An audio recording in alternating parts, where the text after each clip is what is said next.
It's important to understand that in rowing, each part of the stroke influences the next part. If you have a good finish and good movement out of the finish, you will ensure a good catch, you will ensure a good drive, you will ensure a good finish. Rinse and repeat.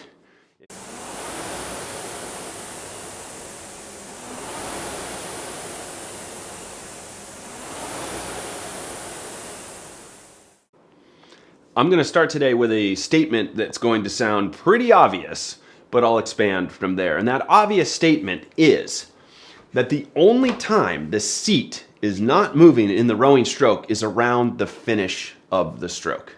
So it's important that around the back end, the most stable moment on the rowing machine, the seat is not moving. Our legs are flat.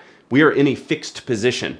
This is the very best time to make sure that after the finish, we're getting the arms out and the body forward so that we can then roll into the front end in the best position possible to take the catch.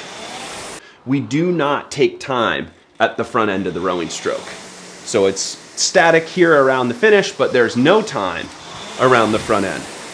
We are constantly in or out. It is not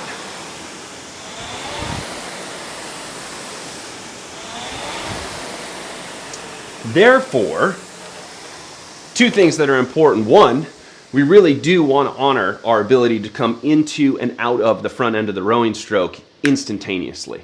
That turnaround needs to be very quick. It's like a conveyor belt. We're either rolling forward or pressing out. There is not a pause at the front end. There's not time at the front end. So how do we best ensure that? Well, we ensure it around the finish of the rowing stroke.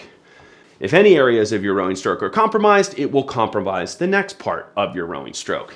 So, with the understanding that the seat is not moving around the finish, what can we do with that? And the answer is, that's the best place for us to take advantage of setting up for the next stroke before rolling forward. And a mistake a lot of rowers make is that they come to the finish and they're not quite prepared for the next stroke, but they let those knees come up and they start to roll and they try to find that preparation on the way forward.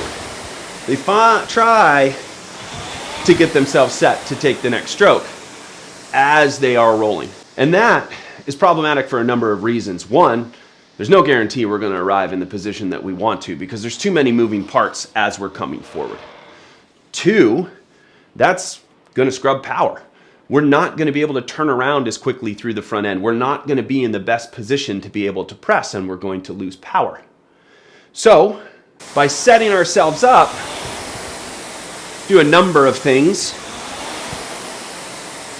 One of those things, we keep everything nice and horizontal. Another thing, there's no movement of the arms and the body as we're coming forward, so we arrive in the best position possible to be able to quickly change direction around the front end. So it's important to understand at any stroke rating, from low intensity, low stroke rating to high intensity, higher strokes per minute, that there is always time to finish the stroke, set up for the next one, and roll through. And just because we're going at higher intensity or higher stroke rating, it doesn't mean that we abandon the sequence and just try to get everything done on our return to the front end of the rowing stroke. So where we started was a very obvious statement. The only time the seat is not moving during the rowing stroke is around the finish. And the importance of that is that we can take advantage of that time to set ourselves up properly for the next rowing stroke. A great drill to do to work on preparation from the finish before the knees rise as we're about to come into the front end is a two-part pause, one part being arms away, the second part being body over. Pause is just as it sounds. We take the stroke, let the arms come out. That's the first pause. Tilt the body forward. That's the second pause. And then we take the next stroke.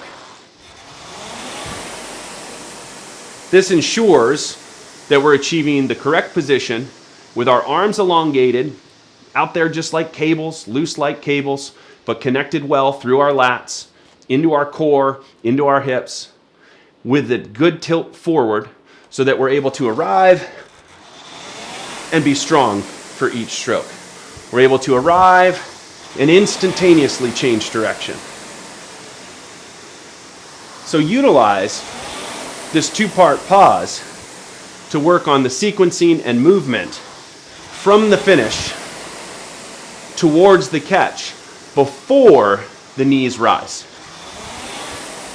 Once you're comfortable with the drill, you can take normal strokes, maintaining the arms out and tilt. Arms straight and tilt.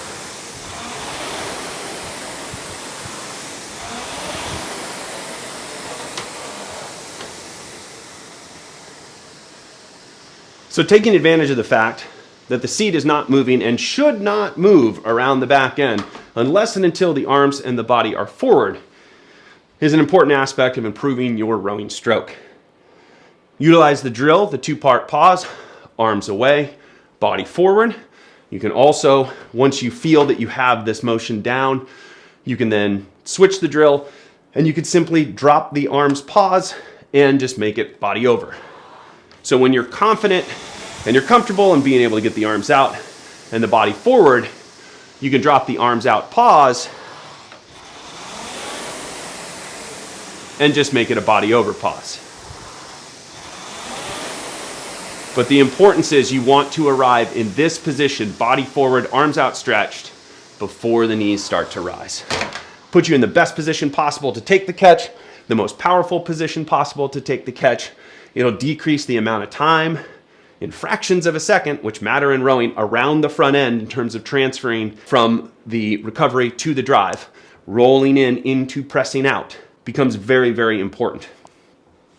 As we've talked about in another video, and we'll underscore again here, it's not just arms out, it's also body forward.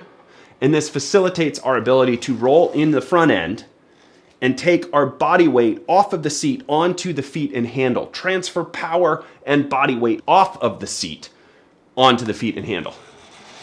If we're upright, it's very difficult to move our body and our power onto the handle. If, on the other hand, we are forward, much easier to get onto the feet and the handle at the front end of the rowing stroke. Plus, as you probably just saw, if I'm upright and I don't have body forward position, you'll see this is as far as the handle can come into the front end. If, on the other hand, I'm in the right position, I achieve an extra inch or two every single stroke just from that little bit extra lean, that proper lean. When we sit straight up and down, if I'm sitting in a desk chair, this is great posture. In rowing, on the other hand, it's only half the equation. Great posture, specifically as we roll into the front end of the stroke, requires that tilt forward. And again, the tilt forward is necessary to ensure the longest stroke possible where we can utilize the back, but also get the handle as far possible forward. And it allows us to transfer power onto the feet and handle around the front end of the stroke. If I'm sitting here and I just want to stand up off the machine, I cannot do so sitting straight up and down. Even if I roll the seat underneath me, it's still difficult to stand up. Instead, I have to tilt my body forward. I have to get my sternum, my center of gravity over my knees, over my feet. Now I can stand up off the machine. Same thing goes for the front end of the rowing stroke. If I arrive sitting straight up, very difficult to transfer power onto the feet and the legs and into the handle. On the other hand, if I arrive sitting up and sitting forward, I'm now in a position where I can transfer that power onto the machine effectively, efficiently, instantaneously, allowing for that quick turnaround through the front end of the stroke. Going back to where we started, the only place that the seat is not moving in the rowing stroke is around the finish of the stroke. Very basic concept, but what we do with it becomes vitally important. How we utilize that moment in time to set ourselves up for the next stroke becomes vitally important to the success of the subsequent stroke. If we don't get our arms fully out, if we don't get our body fully forward and we come into the front end, we're not ensuring the best connection, best drive, most instantaneous turnaround through the front end. If, on the other hand, we use this time that the seat is stable for us to finish that stroke, arms out, body forward, all that is left to do is to roll long into the front end, transfer power onto the feet and handle. We are ensuring the best strokes possible. If you found this video helpful, tap the like button, subscribe, and there'll be more videos for you soon.